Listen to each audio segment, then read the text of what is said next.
Yeah. Mercy. Mercy. I want to get to a few more games because there's some other Yeah. things I want to talk about. Yep. All right, we talked about Ohio State, Penn State, right? Already, No, right? we haven't. I have not. Okay.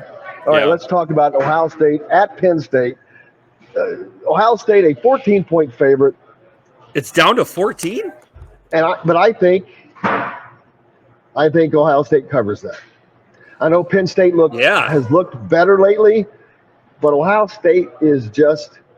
I think Ohio State can do whatever they want when they want. Yeah. I am you caught me off guard here a little bit. No. Okay, we're at 15. We're at 15 still. Okay. Well, the one I'm looking at is 14. 14? Yeah.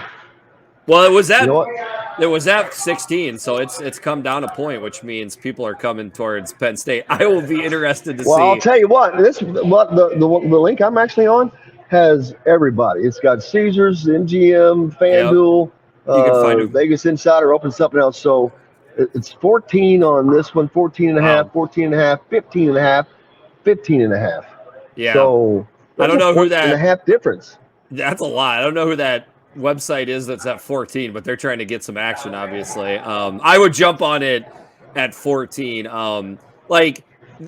I think Ohio State is a better matchup for Penn State than Michigan was.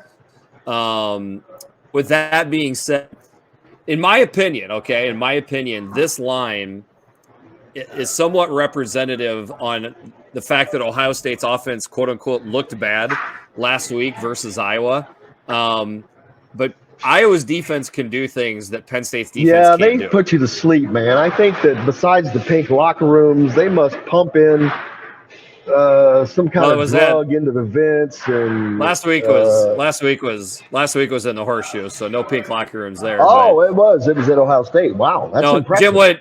Jim, what happens is Iowa's defensive coordinator and a bunch of seniors they have on their defense just plays good defense. That's what they do. And they really limited Ohio State's rushing attack for the first time all year. They were kept under 180 yards for the first time. Iowa held them to 60 last week. So I think people are looking at that. It's just that I don't think Penn State's defense can do that. Now, on the other side, I do think Penn State's offense will have some success, but throughout the entire stretch of a game, at some point, I think the dam breaks loose and Ohio State wins this by 2 or 3 scores. I've got Ohio State 38, Penn State 21, and I think it could even be, a field goal or a touchdown higher for Ohio State. So you're right on the over-under at 61 and a half. Yeah, the over-under, that is tough. They've got that thing set well. Vegas is saying 38 to 23, so I'm essentially really close to that. But I think Ohio State winds up covering. Right now, to bet against Ohio State, you're asking for trouble. I'm looking for the Michigan State line. I'm sure you have that ready. I don't. Yeah, I think Michigan favored by 22.5. Oh my God! Is there at home? It's at Michigan. Yeah, it's in the Big House. Over under is 54.5. There's some, I know stats are stats, right? And stats are useful. But at some point, you just look at this and say, this is a rivalry game. And it's a lot of points, man. That's a lot of points, man. But Michigan State really sucks. Yeah, I hate that word. They are struggling against the pass. Okay, they SUCK against the pass, but Michigan doesn't really do that. They don't push the ball down the field, and whereas they're very balanced. They're very balanced. Very balanced. Whereas Michigan State is getting some guys back in the front seven. Slade, their defensive tackle, he's back this week after Michigan State being idle. So, listen, I think Michigan wins this game. There's just more they do right. I'm having a hard time seeing how many points Michigan State is going to put on the board. But how do you have a game? I never understand a game that has a 22.5 point favor. Is that what you said, 22.5? 22.5, yeah. How do you have a 22.5 point favorite in a game that has an over and under of 54. Right. Well, that means they think that, Michigan's going to win the game pretty easy. Yeah, and that's probably the case. I mean, Michigan can score a lot of points if they want. They can, and I am a little bit nervous for the dam breaking for Michigan State in the second half, and all of a sudden Michigan's just running the ball down their throat. So, but I still think there's a chance of a backdoor cover for Michigan State. I think there's a chance that Michigan just doesn't have enough time to get enough points on the board. This isn't an easy one. I don't think the 22.5 is outlandish, but it just seems like there's enough there to take Michigan State. And then as I hear myself saying those words, I think to myself, it sure seems like Vegas is begging you to take those points, at 22.5. So I also understand that. We'll see. I mean, these are how each of those games start out, how Michigan State starts out versus Michigan and how Penn State starts out versus Ohio State. It's gonna say a lot for how both of those games go the rest of the day. I want to talk about the two things I saw yesterday. The USC debate apparently is raging now because, when you think of USC, everybody thinks of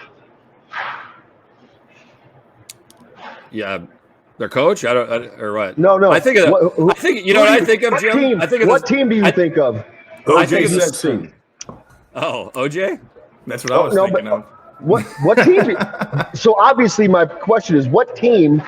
When I say USC, do you think of?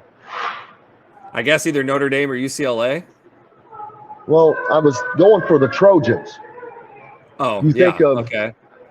But the reason I'm saying this is because South Carolina is trying to get in on, since they're not relevant, although they've been around since Christopher Columbus landed, it seems, apparently. They've rebranded their logo and changed it to just USC in these block letters. It looks very familiar. Okay. And they put 1801 under it. Well, the funny thing is when I think it's a big reason is that because they're joining the Big Ten, so they're going to get so much more pub back there. But it doesn't matter.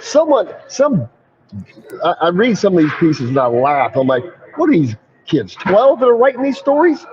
The guy that was writing one story, he goes, USC's relevance is basically based on the 2000s. I'm like, were you born in 2000 or something? I'm Probably. Like, have you never heard of Marcus Allen, OJ Simpson? No, he hasn't. The guy that coached there, that coached the Rams, I can't think of his name. But it just goes on and on. I mean, USC goes back to the days of Notre Dame of the 40s. Just Pete Carroll's his name, by the way. Well, that's another guy. Well, that's Pete Carroll's another one. I was thinking of the guy that coached the Rams.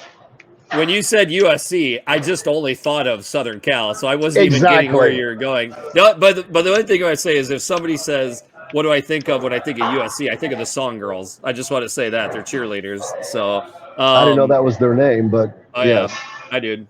But yeah, and by the way, speaking of USC and the Big Ten, so obviously USC is not going to join the Big Ten and UCLA until 2024. So the Big Ten kept the divisions for next year, which didn't surprise me. But honestly, I'm to the point now with I'm just the exhaustive Big Ten West slander. I was hoping they would just open up the divisionless conference next year. But it looks like, obviously they're going to keep the divisions, and then they did the full conference, lay down. I think some of the biggest things is basically who got screwed and who got helped. Indiana and Minnesota, for me, they got screwed more than anybody. You are not lying. And speaking of this, Robert says just wait when the Big Ten signs a compact with the SEC, ACC super conferences, and IU gets to open playing Alabama or Clemson. That would probably be the truth. Indiana has opened against a conference foe in 5 of the last 7 seasons. And I swear to God, 4 of those 5 have been against Ohio State. It sure seemed like it. One it was against Iowa last year, that was only the second time since 1979 Iowa had opened up with a Big Ten opponent. And who was it? It was Indiana the other time before. Was it really? Yeah. So I don't know. next year, Indiana gets hammered with opening up with Ohio State. I'm going to look at Maryland's schedule. Yeah. Maryland, they open with Towson.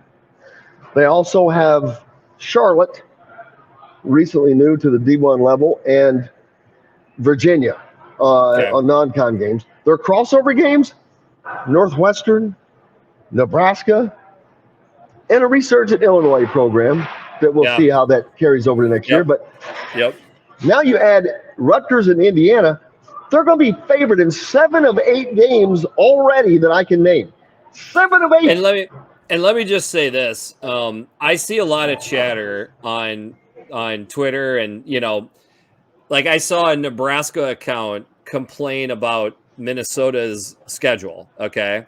First of all, Minnesota is getting Ohio State and Michigan from the East. So, that's no easy schedule for 2023. But like one thing that I just can't believe is missed so much on people look at these schedules.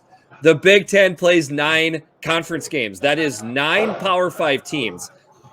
Anybody that schedules more than one Power 5 team out of conference is an idiot, because with Maryland having Virginia, they've done their job. You get 2 Patsies, 1 P5 team, and then the 9 conference games. That's all you need to do.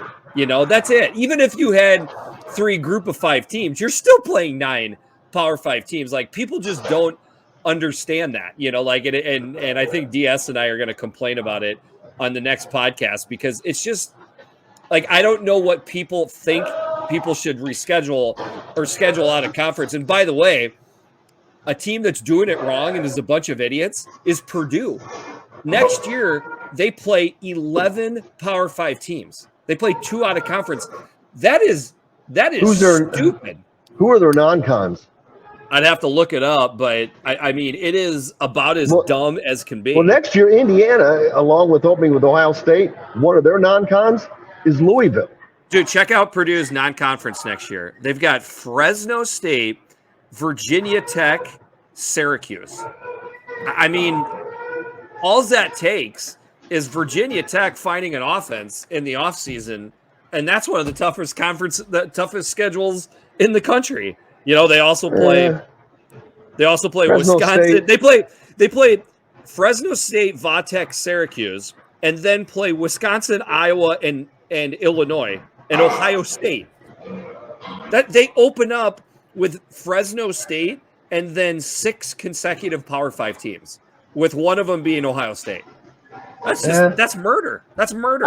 I would take that schedule. Over Jim, what are you talking about? Over Indiana's. Don't be worried about no. Indiana's non-con is Louisville in a neutral site game. Louisville is nothing to be scared of, for one thing. And then you have Indiana State, FCS opponent, and then Akron, who's one of the worst teams in the MAC. They have two easy games. Louisville, you cannot say Louisville's going to be easy. I didn't say Louisville was a gimme, but they're nothing to be scared about. You don't know what their team's going to be like next year. We don't know what Indiana's team's going to be like in this transfer portal. Here's the way I would look at it, Jim. It's not going to be greatly improved. I mean, it's only going to be improved so much. Really quick, we'll compare Indiana to Purdue, okay? Louisville and Vatech, they're pretty even, right? Those 2 ACC opponents, they're pretty even. Outside of that, now you've got Syracuse compared to Akron, and then Fresno State compared to an FCS team. It's not even close. That is a much harder Purdue schedule. Yeah, but see, here's the difference. Purdue plays in the Big Ten West. Indiana plays in the Big Ten East. So Indiana is still going to not only play Ohio State, they're going to have to play Michigan, and they're going to have to play Penn State. And Purdue also gets Indiana every year, which they've owned the rivalry too. I mean, I'm just there saying. You go. So it's easier. I'd rather have their route personally.